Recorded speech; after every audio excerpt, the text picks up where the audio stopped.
Assalamualaikum warahmatullahi wabarakatuh. Alhamdulillah Rabbil alamin wa bihi nasta'in wa ala umuri dunya waddin wa ala alihi wa sahbihi ajma'in. Allahumma sholli ala sayyidina Muhammad wa ala ali sayyidina Muhammad. Salat merupakan tiang agama. Tapi aneh, banyak orang salat tapi tetap juga melakukan tindakan-tindakan yang fahsya wal munkar. Mereka sholat, mereka juga berbuat munkar. Mereka sholat, mereka berbuat fahsya.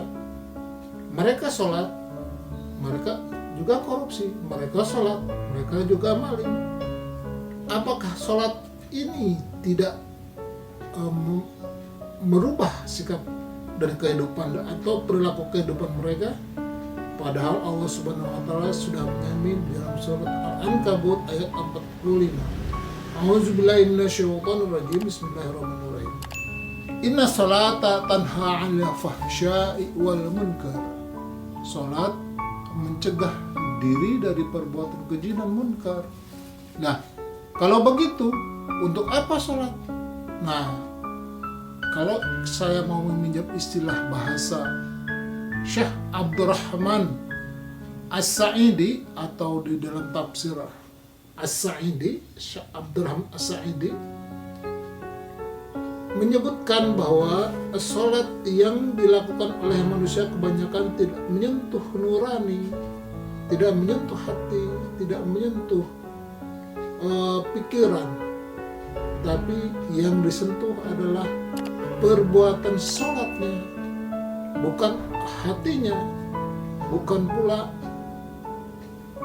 ruhnya yang sholat. Itulah yang kemudian dia tidak mencerminkan sholatnya di dalam kehidupan sehari.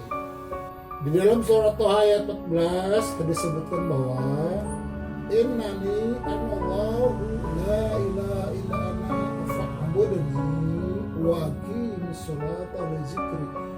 Penekanan di sini li zikri. Nah, ini yang kemudian orang-orang melakukan ibadah sholat tetapi masih selalu melakukan perbuatan fahsya wal munkar. Kenapa? Karena sholatnya tidak li zikri. Sholatnya itu hanya sholat fisik saja, tidak sholat dalam hati. Hatinya tidak melakukan sholat. Banyak orang yang melakukan sholat tetapi tidak melakukan, tidak khusyuk dalam sholatnya. Rasulullah SAW bersabda, suatu zaman nanti akan hilang kehusuan manusia atau kehusuan umatku di dalam melaksanakan sholat. Hadis riwayat Muslim. Artinya, ketika Anda sholat tidak melakukan kehusuan dalam sholat, maka sholatnya itu ya disebut kalau sia-sia tidak. Anda hanya melaksanakan kewajiban sholat, kewajiban Anda sebagai hamba kepada Allah Subhanahu wa taala sebagai sang khalik, tetapi Anda tidak melakukan sholat dengan hati. Yang seperti saya sebutkan tadi, menurut Imam Abdurrahman As-Sa'idi dalam tafsir As-Sa'idi menyebutkan bahwa manusia tidak melakukan sholatnya dengan hati. Melakukan sholatnya hanya sholat yang bersifat fisik. Itulah kemudian banyak orang-orang yang melakukan sholat tetapi dia tetap melakukan korupsi. Apakah orang yang korupsi itu sadar bahwa dia korupsi? Sadar. Dia melakukan korupsi karena dia tahu itu perbuatan korupsi. Kalau dia tidak tahu itu perbuatan korupsi, mustahil dia berbuat korupsi. Ya itulah yang kemudian, apakah dia itu sholat ketika azan dia keluar kantor melakukan sholat, kemudian sia-sia bagi dia? Nah, ini bisa letak kesia-siaan atau ketidak-sia-siaan itu hanya memang Allah Subhanahu wa taala yang tahu. Tetapi persoalannya sekarang adalah ketika manusia melakukan sholatnya itu harus sholat yang dilakukan dengan hati, ruhnya harus melakukan sholat juga. Karena apa? Karena sholat sendiri diperintahkan oleh Allah Subhanahu wa Ta'ala khusus. Nah, ini ada perkataan khusus. Berbeda dengan perintah-perintah yang lain. Apa yang maksud dengan khusus di sini? Khusus yaitu diperintahkan kepada kami yang Nabi Muhammad Sallallahu Alaihi Wasallam melalui Isra wal Mi'raj. Allah memanggil Nabi Muhammad, kemudian Allah Subhanahu Wa Taala memerintahkan kepada Nabi Muhammad Sallallahu Alaihi Wasallam untuk melakukan sholat. Artinya khusus. Nah, lantas kenapa umat Nabi Muhammad ini seolah-olah menganggap enteng sholat? Nah, inilah as-sholatu imaduddin faman aqama faqad qamad wa man hadama faqad hadama. Sholat itu tiang agama. Barang siapa yang melaksanakan sholat berarti dia telah menegakkan agama. Barang siapa yang meninggalkan sholat berarti dia menghancurkan agama. Ketika azan kita berpikir waktunya sholat. Kan banyak sekarang orang yang rapat azan rapat ya diterusin. Nah, kan begitu banyak. Nah, itulah yang kemudian tidak mencerminkan pemahaman sholat yang sesungguhnya. Lantas bagaimana sekarang supaya sholat itu tanha anil fahsya'i wal munkar? Bagaimana? Ya itu tadi, bahwa sholat harus dilakukan dengan hati. Sholat harus dilakukan dengan hati. Tidak semata-mata sholat itu dilakukan hanya dilakukan secara fisik, tapi juga dengan hati. Itulah yang disebut dengan khusyuk. Khusyuk, pemahaman di sini adalah banyak penafsiran tentang khusyuk. Sulit sekali untuk berbuat lebihan, betul. Tapi khusyuk di sini adalah melakukan sholat dengan hati.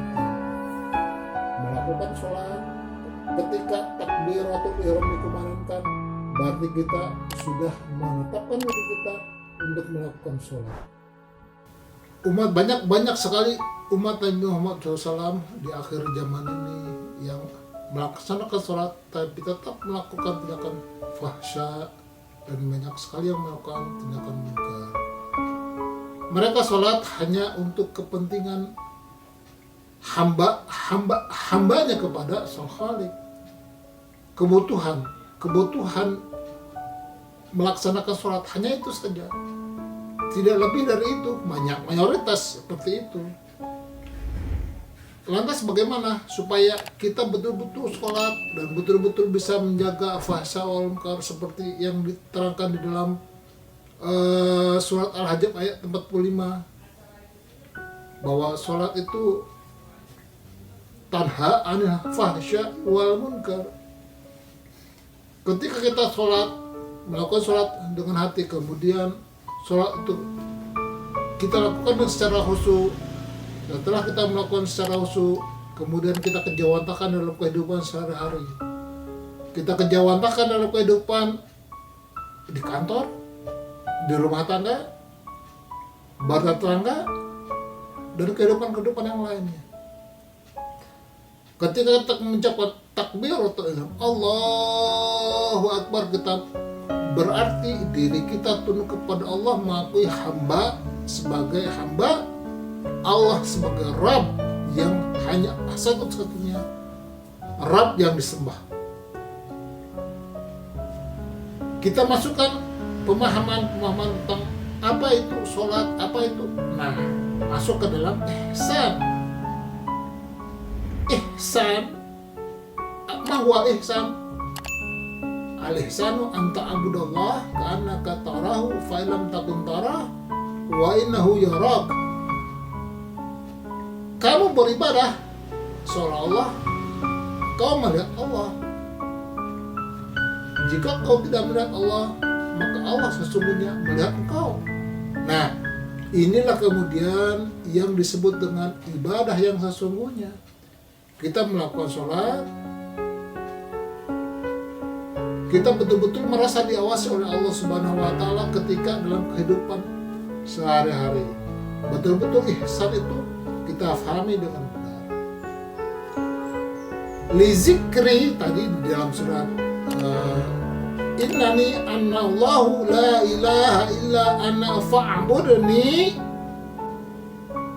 wa aqimis sholata li zikri. Li zikri berarti ingat kepada Allah.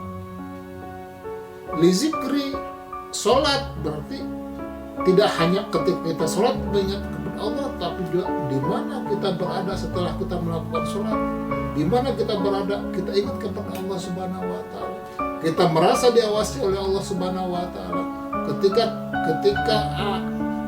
pegawai kantor katakanlah sedang membuat anggaran kerja, di situ ada nilai, ada nominal uang, ada program kerja. Kemudian di situ Anda tahu bahwa Allah sedang mengawasi Anda. Nah, ketika Anda sudah menerapkan mekanisme pemahaman ihsan kepada diri Anda, maka insya Allah Anda akan terlepas dari tindakan korupsi, tindakan-tindakan yang lain, tindakan-tindakan yang fahsyat. Ketika Anda berada dalam kehidupan sehari-hari, kemudian Anda sadar diri bahwa Allah selalu mengawasi Anda, tindakan korupsi, tindakan yang lain yang fahsya wal munkar tidak akan dilakukan. Karena apa? Karena kita sudah menanamkan dalam sholat itu as-sholatu imaduddin. As-sholatu imaduddin. Sholat itu tiangnya agama. Berarti Anda punya kewajiban untuk menegakkan agama. Kemudian Anda li zikri fa'budi wa aqimis sholata li zikri. Ingat kepada Allah secara kontinu. Ingat kepada Allah. Ketika Anda di luar, walaupun di luar sholat, Anda tetap ingat kepada Allah. Itulah fungsi sholat. Sehingga tindakan-tindakan yang negatif, tindakan-tindakan yang fahsyat, tindakan-tindakan yang munkar bisa dicegah oleh sholat. Ketika Anda melakukan sholat dengan hati, kemudian Anda menerapkan ihsan dalam kehidupan sehari-hari, disitulah Anda akan terbebas dari fahsya wan munkar. Demikian saya sampaikan. Mudah-mudahan kita akan ketemu di lain waktu dan lain kesempatan. Billahi taufiq wal hidayah. Wassalamualaikum warahmatullahi wabarakatuh.